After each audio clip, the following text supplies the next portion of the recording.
Sindh assembly में साल 2026 तक 27 का बजट पेश कर दिया गया, जिसके बाद बजट पर जो है वो बहस जारी है। सिंध असम्बली का इजलास जो है गुज़िश्ता कई दिनों से सिंध असम्बली में जारी है। इस इजलास में गैर पार्लिमानी गुफ्तगू जो है वो काफ़ी ज़्यादा जो है वो दिखाई हमें दे रही है, जिस पर अरकान असम्बली जो हैं काफ़ी ज़्यादा उनकी जो है वो मज़म्मत करते हुए भी नज़र आते हैं। ऐवान में जहाँ अवामी मसाइल की गुफ्तगू होनी चाहिए, जहाँ अवामी मफादात की बात की जानी चाहिए, बजट पर बहस होनी चाहिए, वहाँ पर ज़ातियात पर तनकीद की जा रही है और उसके साथ साथ सियासी जमातों के सरबराहान पर तनकीद का सिलसिला जो है जारी है। अरकान की इन गैर पार्लिमानी गुफ्तगू के हवाले से हुकूमती और अपोजिशन अरकान का क्या कहना है, आइए जानते हैं। सिंध असम्बली में बजट इजलास जारी है। अरकान असम्बली अपनी अपनी राय तकरीर के ज़रिए जो है वो पेश भी कर रहे हैं। गर्मा गर्मी का सिलसिला भी जो है वो काफ़ी अरसे से सिंध असम्बली में देखने में आ रहा है।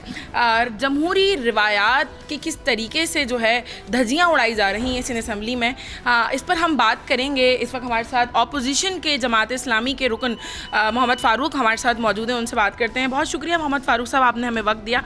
क्या कहेंगे, टों से जो सिलसिला शुरू हुआ वो बोरीबंद लाशों तक जा पहुंचा, क्या समझते हैं कि असम्बली में जहां पे आवाम के हवाले से बात होनी चाहिए वहां पर किस किस्म की गुफ्तगू जो है वो की जा रही है? बिस्मिल्लाहिर्रहमानिर्रहीम, बहुत शुक्रिया। देखें, गैर पार्लिमानी अल्फाज तो असम्बली के अंदर नहीं होने चाहिए।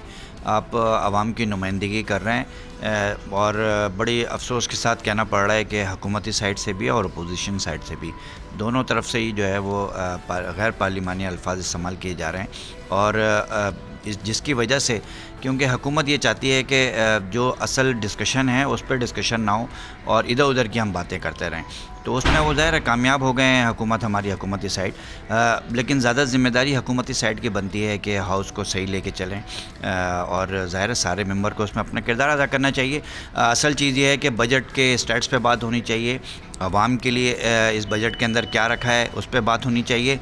उस पर बात कम हो रही है, सियासी पॉइंट स्कोरिंग और एक दूसरे के ऊपर जो है वो जुमले ज़्यादा कसे जा रहे हैं। मैं समझता हूँ कि बजट में आवाम के लिए क्या है उस पर बात करनी चाहिए। जमात इस्लामी के मेंबर की हैसियत से मैंने इस पर भरपूर आवाज़ बात की है और कि आवाम का क्या मसाइल हैं। ज़ाहिर इस सूबे को सबसे बड़ा मसला जो है वो करप्शन का मसला है और हर इदारे के अंदर सराहियत कर गई है और ये ऊपर से चल रही है और इनकी बैड गवर्नेंस पे बात होनी चाहिए, इनकी जो है वो नाअहली पे बात होनी चाहिए, करप्शन पे बात होनी चाहिए। टैक्स लेते हैं कराची को देते कुछ नहीं है, इस पे बात होनी चाहिए। बातें हो रही हैं इस पे, लेकिन कुछ लोगों ने इस तरह किया है, तो मैं समझता हूँ कि ये गैर पार्लिमानी चीज़ें नहीं होनी चाहिए और पूरी दुनिया देख रही होती है।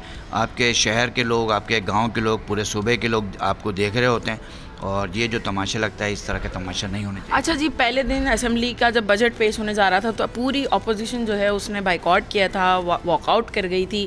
क्या समझते हैं कि जब अब ये बजट अप्रूव होने जाएगा तो अपोजिशन रुकन की हैसियत आप लोगों का क्या स्टांस होगा? देखिए, अपोजिशन तो मुसलसल एहतजाज कर रही है और हमने पहले दिन भी एहतजाज किया था सीएम उस पर और तकरीर के ऊपर, और फिर हम आखिर में भी इंशाल्लाह एहतजाज करेंगे और अपनी तकरीर के दौरान भी एहतजाज ही कर रहे हैं और यही हम कर सकते हैं। असम्बली के अंदर हमारा ये राइट है कि हम जो है उनकी पॉलिसियों के ऊपर एहतजाज करें, उनको तनकीद का निशाना बनाएं।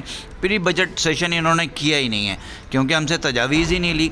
पिछले साल ली भी थी तो वो खाली जो है वो फॉर्मेलिटी पूरी की थी, उसकी कोई भी हमारी तजावीज़ जो है वो ADPs में शामिल नहीं की थी। इस दफ़ा भी नहीं की हैं, तो हम ज़ाहिर इसीलिए सरापा एहतजाज हैं कि बिलखुसूस कराची के लोग और इस सूबे के शहरी इलाक़ों के लोग जो है वो, क्योंकि बार बार वो इस चीज़ को ही कह रहे हैं कि हमसे टैक्स तो ले जाता है लेकिन हमें सहूलत नहीं जाती। पानी जैसी बुनियादी सहूलत भी कराची वालों को नहीं मिल रही, इसलिए कराची वाले सरापा एहतजाज हैं। यकीनन कराची के मसाइल और सिंध के मसाइल पर आवाज़ बुलंद होने के बजाय जो है यहाँ पर असम्बली में एक नई रिवायत जो है वो पड़ चुकी है कि ज़ातियात पर जो है वो तनकीद की जा रही है और मज़ीद अरकान असम्बली से हम जो है वो बात करेंगे और इस हवाले से मज़ीद जानेंगे। देखिए जी, ऐसा होना नहीं चाहिए। अवामी नुमाइंदे हैं, अवाम की बात करें और जिस तरह की बातें हो रही हैं, जिस तरह बोरीबंद लाशों का, जिस तरह पार्लियामेंटेरियन को धमकियाँ देना कि आपने बोरियाँ देखी हैं, कभी उसमें गए हो, तो ये नामुनासिब बातें। MQM का वतीरा है, माजी में जिस तरह उन्होंने सियासत की है कराची को फिर उसी तरफ धकेलना चाहते हैं। لیکن الحمدللہ اب 2026 ہے. اب وہ دور ایم کیو ایم کا نہیں آئے گا جو بوری بند لاشوں کا دور تھا. اور یہ اس طرح کی چیزیں اگر شہر میں ہوں گی تو ان کی سختی سے نمٹا جائے گا. دیکھیے جی، یہ تو دکھ اور افسوس کی بات ہے. یہ ایک اتنا مقدس ایوان ہے، یہ وہ جگہ ہے جہاں پر پاکستان کی ریزولوشن پاس کی تھی. باقی صوبوں نے ایگری نہیں کیا تھا پاکستان کے ساتھ. سندھ وہ پہلا صوبہ تھا جس نے ایگری کیا تھا، اور اسی اسمبلی کے اندر بیٹھ کے ایسے غیر سیریس ان ایجوکیٹڈ قسم کے لوگ آئے ہیں. اور یہ پہلی بار نہیں ہوا، آپ کو یاد ہوگا پچھلے دور میں بھی جو ہے پی ٹی آئی والے کافی تھے جو اس قسم کی باتیں حرکتیں کرتے تھے. تو آج الحمدللہ ان میں سے کسی کو آپ اس اسمبلی نہیں دیکھتی ہیں. اور میں آپ کو یہ بھی بتا دوں، یہ مقدس ایوان ہے، اس میں جو اس طرح کی بدتمیزیاں کرتا ہے وہ پھر نہیں آتا. اور میرے خیال سے جو کرتے گئے ہیں وہ بھی کٹ رہے ہیں، اور جو آج کر کے کل کر کے بیٹھے تھے ان کو بھی سبق مل گیا. اور ان کی بے عزتی تو آپ نے دیکھا ہوگی نا، وہ اپنے آپ کو پتہ نہیں کیا فن خان سمجھ رہے تھے، کیا سمجھ رہے تھے. پر ان کا رزلٹ کیا ہوا؟ پہلی بے عزتی یہ ہوئی اس کی، ان کی جن نے کیا کہ ان کی اسپیچ ہی پوری جو ہے وہ نکال دی گئی ریکارڈ سے. یہ ذرا عقل کریں اور اس مقدس ایوان کا کچھ خیال رکھیں تاکہ پھر سے آنے کا سوچ سکیں. ہم نے 4 یہاں پہ بار ایم پی اے بن چکے ہیں ہم، پر آپ نے کبھی نہیں دیکھا ہوگا کہ اس لہجے میں یہ الفاظ ہم نے استعمال کیوں، انلیس کسی کو جواب دینا. سندھ اسمبلی کا بجٹ اجلاس زور و شور سے جاری ہے. بجٹ کے اوپر جو ہے وہ بحث بھی کی جا رہی ہے اراکین سندھ اسمبلی کی جانب سے. آج کل ایک ویڈیو جو ہے وہ سوشل میڈیا پر وائرل ہو رہی ہے جس میں ٹوں کا بہت زیادہ ذکر ہو رہا ہے. گزشتہ سیشن میں پاکستان پیپلز پارٹی کی رکن روما مشتاق مٹو نے ایسا کیا کہا کہ ان کے چند جملے جو ہیں وہ فیس بک پر یا سوشل میڈیا پر جو ہے وہ وائرل ہوگا. اس وقت روما مشتاق ہمارے ساتھ موجود ہیں، ان سے جانتے ہیں کیا ماجرا ہے، اس دن ایسا کیا ہوا تھا، کیا آپ اپنا جو ہے وہ ادائیگی کر رہی تھی، تقریر کر رہی تھی، خطاب کر رہی تھی، کیا کہیں گی؟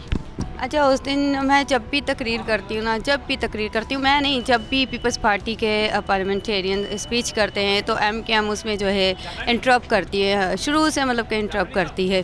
تو بس یہی ہوا تھا، جو ہونا تھا وہ ہو گیا، ان کے ساتھ اچھا ہی ہوا. اچھا، یہ بتائیں کہ غیر پارلیمانی گفتگو جو ہے آپ نے بھی کی، ٹوں سوشل میڈیا پہ بہت زیادہ تنقید جو ہے وہ آپ کی اسپیچ پر کی جا رہی ہے. جی اچھا جی، یہ غیر پارلیمانی لفظ تو میں نہیں اس کو سمجھتی، کیونکہ نہ تو یہ کوئی گالی تھا جو ایم کے ایم والے دیتے ہیں، اور نہ ہی کوئی لفظ تھا. ایک ٹوں تو آپ اس کو مطلب غیر پارلیمانی لفظ کیسے کہہ سکتے ہیں؟ کوئی بھی نہیں کہہ سکتا. آئی ڈونٹ تھنک سو کہ یہ ایک غیر پارلیمانی لفظ ہے. میں تو نہیں سمجھتی. باقی سمجھدار ہیں ایم کے ایم والے، کچھ ضرورت سے زیادہ ہی خدا نے ان کو سمجھدار بنا لیا، اس لیے تو ان کو کچھ سمجھ میں ہی نہیں آتا. اچھا جی، یہ بتائیے گا پھر ٹوں سے جو ایک سلسلہ شروع ہوا تھا، وہ گرما گرمی چلتی گئی، اور گزشتہ روز بہت زیادہ جو ہے وہ پارلیمان میں ہم نے دیکھا کہ بات جو ہے وہ بوری مند لاشوں تک جو ہے وہ پہنچ گئی. اس پر کیا کہیں گے آپ؟ جی اچھا، سب سے پہلے تو میں آپ کو بتا دوں، جو ٹو کا لفظ نکلا تھا نا، یہ بھی ان کی اس سے پہلے مجھ سے پہلے جو تقریریں ہو چکی تھیں پیپلز پارٹی کی جانب سے، یہ ان کے درمیان بھی نا بہت زیادہ شور شرابہ کر رہے تھے. اچھا جی، تقریروں کو سن بھی نہیں رہے تھے. آپ کو پتہ ہوگا انہوں نے بجٹ کا بھی جو تھا وہ بائیکاٹ کیا ہوا تھا. تقریروں میں بھی انہوں نے بس یہی کیا. اچھا، یہاں سے ہمارے اسپیکرز بول رہے تھے، وہاں سے یہ ٹوں کر رہے تھے. تو اس کے بعد جو سلسلہ شروع ہوا اس کے بعد ہوا ہے، میری تقریر کے بعد سے نہیں ہوا، اس سے پہلے سے ہی مطلب کہ ان کا شور شرابہ چل رہا تھا. اچھا، آپ نہیں سمجھتی کہ سندھ اسمبلی میں پارلیمانی روایتوں، جمہوری روایتوں کی جو ہے وہ پاسداری کی جانی چاہیے اور عوامی مسائل پر گفتگو کی جانی چاہیے بنسبت اس کے کہ ذاتیات پر یا جماعتوں کے اوپر جو ہے وہ تنقید کی جائے؟ جی اچھا، آپ دیکھیں پاکستان پیپلز پارٹی کے جتنے بھی پارلیمنٹیرینس ہیں، آپ ان کی اسپیچز اٹھا کے دیکھ لیجئے. ایک تو وہ غیر پارلیمانی الفاظ یوز نہیں کرتے، ٹھیک ہے، اور ہمیں بھی اسٹرکٹلی انسٹرکشنس ہیں کہ ہمیں غیر پارلیمانی الفاظ جو ہے ان کا استعمال نہیں کرنا. ہمیں لفظوں کا جو ہے وہ اچھے طریقے سے ان کا چناؤ کرنا ہے. اور رہی بات جو آپ نے بولا کہ پاکستان پیپلز پارٹی نے تو کبھی بھی، آپ دیکھیں نا، جو بھی ایشوز ہوتے ہیں، پانی کی بات ہو، گیس کی بات ہو، کسی بھی قسم کا ایشو ہو، تو پیپلز پارٹی کے جو پارلیمنٹیرینس ہیں وہ تو ہمیشہ جو ہے مسائل کی بات کرتے ہیں عوام میں، اور ریزولوشنز لے کر آتے ہیں، کال اٹینشنز لے کر آتے ہیں. تو پبلک کی جو ڈیمانڈ ہوتی ہے، پبلک کے جو مسائل ہوتے ہیں وہ عوام میں اجاگر کرتے ہیں اور ان کو حل بھی کرتے ہیں.